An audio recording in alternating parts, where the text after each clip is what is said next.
অনেক ছেলেবেলেরা ছিল যারা চাপাতি, রামদা, ঢেউ অনেক মানে অস্ত্র শস্ত্র নিয়ে রাস্তায় ছিল, আর তাদের সংখ্যা অনেক ছিল আমাদের তুলনায়। কয়েকজন আমাকে সেলিউট দিতেছে, এর থেকে গর্বের বিষয় আমার কাছে কিছু নেই। আমি লাইফে কিছু করতে পারি আর না পারি, আমি যে একটা সেলিউট পাইছি এটাই আমার কাছে অনেক। আমার ছেলের কষ্টটা আমি বুঝি, আমার ছেলের কষ্ট কখনো বৃথা যায়নি। আমার ছেলে, আমি মনে করি এটা একটা জয়। আমার নাম কাউসার আলমগীর, আমি সেন্ট জোসেফ হায়ার সেকেন্ডারি স্কুলের স্টুডেন্ট। আমি রানিং HSC 24 ব্যাচের স্টুডেন্ট। আমার পরীক্ষা চলতেছে আর স্থগিত। ওই দিন যে ঘটনাটা হয়েছিল আমার সাথে, আমি যাচ্ছিলাম আসলে ঢাবির দিকে, আমি বলছিলাম যেটা ঢাবির দিকে যাচ্ছিলাম, আন্দোলন বা যাই বলেন আমি ওখানেই করতাম আমাদের কার্যক্রম। আমার এই এলাকা থেকে বা মোহাম্মদপুর থেকে করার কোনো নিয়ত ছিল না, কিন্তু মোহাম্মদপুরের অবস্থাটা খুব বাজে ছিল। এই জায়গা থেকে বের হওয়ার মতো কোনো সিচুয়েশন ছিল না। আমাদের সাবেক কমিশনার যে রাজীব বলেন আর আসিফ, এনারা দুইজনই ওই জায়গায় উপস্থিত ছিল মোহাম্মদপুর বাস স্ট্যান্ডে। তো তারা করছিল কি, ফায়ার করতেছিল, ওপেন ফায়ার, এবং তাদের অনেক ছেলেবেলেরা ছিল যারা চাপাতি, রামদা, ঢেউ অনেক মানে অস্ত্র শস্ত্র নিয়ে রাস্তায় ছিল, আর তাদের সংখ্যা অনেক ছিল আমাদের তুলনায়।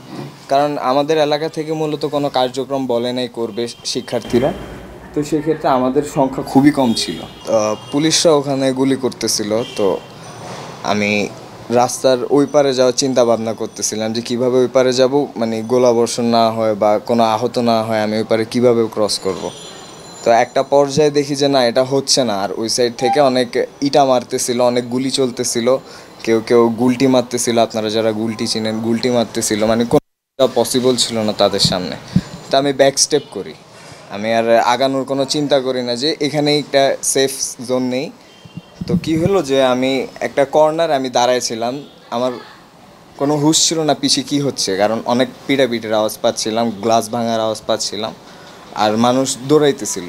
আনফর্চুনেটলি একটা ছেলে আমাকে দেখে ঘুরে দাঁড়ায়, মানে আই টু আই কন্ট্যাক্ট যাকে বলে, আমাকে দেখেই ঘুরে দাঁড়ায়, আর ওর হাতে বিশাল বড় একটা ঢেউ ছিল। মানে চাপাতি টাইপের? চাপাতি টাইপের না, আমি সাইজটা বলি, হ্যাঁ।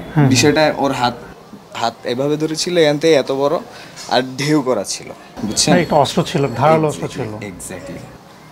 আর জং খাওয়া ছিল। আমি না দেখে খুব ভয় পাইছিলাম। বিষয়টা কি, আমার হাতে কোনো অস্ত্র ছিল না, কোনো লাঠিও ছিল না, আমি একদম নিরস্ত্র দাঁড়াইছিলাম ওই অবস্থায়। আমি ওখান থেকে বের হয়ে দৌড়াবো এমন অবস্থায়, মানে ছাত্রলীগের যে পাতিগুন্ডারা, তাদের মাঝখানে আমি পড়ে গেছি। আমার কোপ লাগছে, থায় কোপ লাগতে গেছে, আমি ঠেকানোর চেষ্টা করছি। ওই সিচুয়েশন থেকে আমি নিজেকে বের করার জন্য যা করা দরকার আমি তা করতেছিলাম। আর একটা পর্যায়ে মানে আমি বুঝতে পারিনি আমার কোন কোন জায়গায় কী লাগতেছে বা সে বিষয়ে আমি কিছুই বুঝি নাই।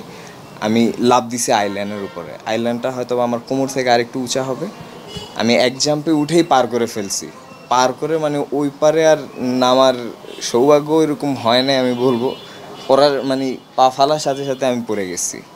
আর এই সাইড থেকে তো কনস্ট্যান্টলি আপনার গুলি চলতেছে। আমি জানি না ওই অবস্থায় কী করতাম। আমি কোনো মতে আমি বুঝাইতেছিলাম পুলিশদেরকে যে আমি সারেন্ডার, আমি পারতেছি না এই সিচুয়েশনটার হ্যান্ডেল করতে।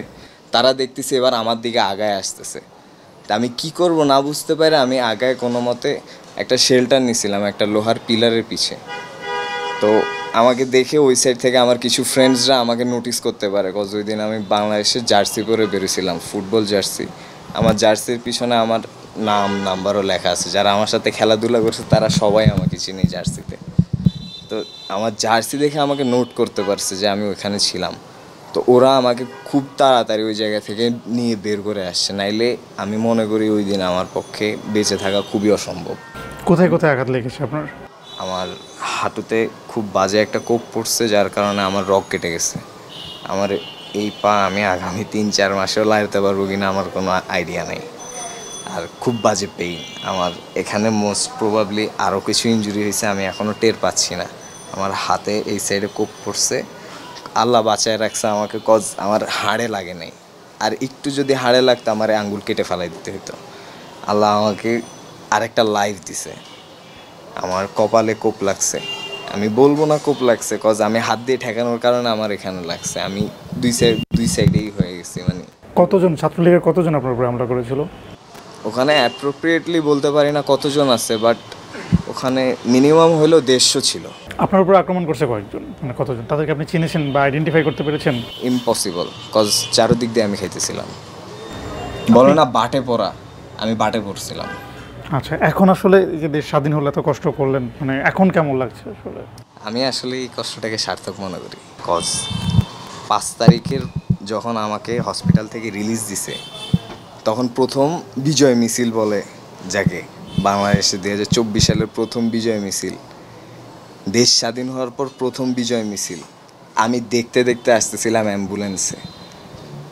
আর আমার চাচারা অ্যাম্বুলেন্সের গেট খুলে দেওয়ার পর দেখলাম অনেক মানুষ, কয়েকজন আমাকে সেলিউট দিতেছে। এর থেকে গর্বের বিষয় আমার কাছে কিছু নেই।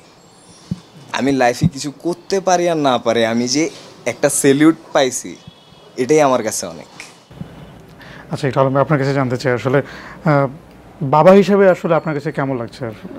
বাবা হিসাবে আমি গর্বিত বাবা, কারণ আমার ছেলে, বাংলাদেশের যত ছেলে আজকে আন্দোলনের সংগ্রামে জড়িত ছিলেন তারা সবই আমার সন্তান। যেহেতু আমার সন্তান ছাত্র আন্দোলনের কারণে আজকে দেশ স্বাধীন হয়েছে, পেশিবাদী সরকার থেকে দেশ রক্ষা পেয়েছে। আমি একটা জিনিস বলবো, বাংলাদেশে এখন যারা নীতি নির্ধারক, যারা অসহায় ছাত্ররা আজকে মৃত্যুর সাথে লড়তেছে, তাদের একটু খোঁজ খবর নেওয়ার জন্য আমি আমার ছেলের কথা বলবো না, ওরা আমার ছেলে, ওরা আমার মেয়ে। যেহেতু আমার মেয়ে, আমার ছেলে, আমার ওয়াইফ, আমি এই আন্দোলনের সাথে একসাথে ছিলাম। আমার ছেলে মোহাম্মদপুরে আন্দোলন করছে ছাত্রদের সাথে, ছাত্রলীগ, যুবলীগ। আমার ছেলে, কত ছেলের মায়ের কোল খালি হয়ে গেছে। আমার তো একটা সন্তান, আমার এক ছেলে 2 মেয়ে। মেয়েও রাস্তা ছিল, ছেলেও রাস্তা ছিল। কিন্তু আমরা এটা দেশ স্বাধীনের জন্য পেশিবাদী সরকারকে একটা পর্যায়ে আনার জন্য আমরা কিন্তু আন্দোলনে নেমেছি, যুক্তিক আন্দোলন। আচ্ছা, এখন বিষয়টা হচ্ছে যে মানে এই যে মানে হসপিটাল দৌড়াদৌড়ি, এই যে এটা তো একটা অনেক মানে হ্যাসেল, একটা কষ্ট আপনাদের ফ্যামিলিগতভাবে সবাই। কারণ হলো আমার ছেলের কষ্টটা আমি বুঝি, আমার ছেলের কষ্ট কখনো বৃথা জানি। আর আমার ছেলে, আমি মনে করি এটা একটা জয় বাংলাদেশ, সারা বাংলাদেশের জন্য। আমি সব ছেলেদেরকে বলি যে আজকে যারা স্টিল আন্দোলনের সাথে জড়িত আছেন, যারা আজকে সরকারের নীতি নির্ধারকের ছাত্ররা আছেন, আমি মনে করি বৈষম্য ছাত্রদের যে একটা সম্মান দিয়েছেন সারা বাংলাদেশের মানুষ, এটা কিন্তু আমি খুব করি, গর্ব করি। যেহেতু আপনারা মোটামুটি জানেন যে এখানে হচ্ছে ওয়ার্ড কমিশনার যারা ছিলেন, সাবেক ওয়ার্ড কমিশনার যারা ছিলেন, তাদের নেতৃত্বে হচ্ছে এখানে হামলাটা হয়েছে।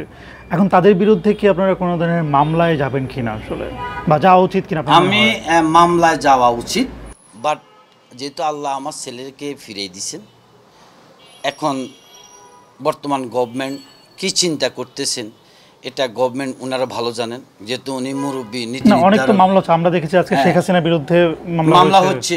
এটা হওয়া উচিত, কারণ হলো যে আমার ছেলে, আমার সব ছেলেরা কি অপরাধ করেছিল তাদের কাছে, কেন তাদেরকে এভাবে পাখির মতন গুলি করে মেরে ফেললো, কেন তাদেরকে চাপাটি দিয়া দেখলাম শুধু কোপাইতে কোপাইতে নিঃশ্বাস না যাওয়া পর্যন্ত কোপাইতে ছিল, ওদের কি অপরাধ?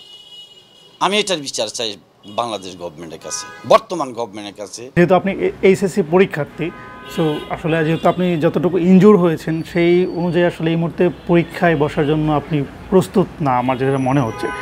সেক্ষেত্রে আসলে অ্যাজ এ ক্যান্ডিডেট মানে আপনি কী চিন্তা করছেন বা কী করা উচিত এই ব্যাপারটা নিয়ে? আমি অবশ্য ভরসা রাখছি ডক্টর ইউনূস স্যারের উপরে, ওনার উপরে ভরসা রাখছি। উনি একটা ভালো ডিসিশনই দিবে আমাদের জন্য, আর আমি মনে করি ওই ডিসিশন আমাদের জন্য এলিগেবল হবে।